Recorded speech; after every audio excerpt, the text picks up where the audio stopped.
গণ আন্দোলনের মুখে গত ৫ই আগস্ট শেখ হাসিনা দেশ ছেড়ে পালিয়ে ভারতে আশ্রয় নেন। কূটনৈতিক পাসপোর্টের ক্ষমতায় তিনি ভারতে ৪৫ দিন থাকতে পারেন বৈধভাবে, যদিও তার সে পাসপোর্ট বাতিল করেছে অন্তর্বর্তী সরকার।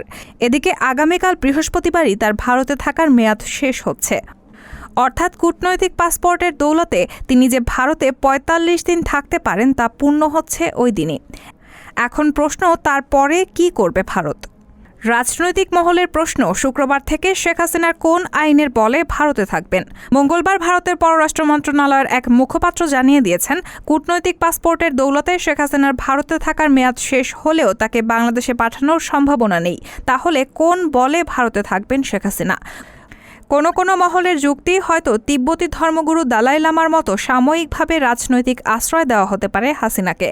তবে ভারতে থাকার বিষয়টি এখন ভারতের সিদ্ধান্তের ওপরই নির্ভর করছে। শেখ হাসিনা দেশ ছাড়ার পরই বৈষম্য বিরোধী ছাত্র আন্দোলন এবং বিভিন্ন রাজনৈতিক দলের পক্ষ থেকে দাবি তোলা হয় শেখ হাসিনাকে ভারত থেকে এনে তার বিচার করতে হবে। ইতোমধ্যে ছাত্র জনতা হত্যার দায়ে ১০০রও বেশি মামলা হয়েছে হাসিনার বিরুদ্ধে। এখন ভারত থেকে শেখ হাসিনাকে ফেরত দিতে না চাইলে কি করবে বাংলাদেশ? বিষয়টি নিয়ে বাংলাদেশের পররাষ্ট্র সচিব মঙ্গলবার বলেছেন, কোন আইনে শেখ হাসিনা ভারতে রয়েছেন তা জানা নেই। এ নিয়ে ভারতের কাছেও জোর দিয়ে কিছু জানতে চায়নি ঢাকা। রায়হানা মৌন, সবার কথা।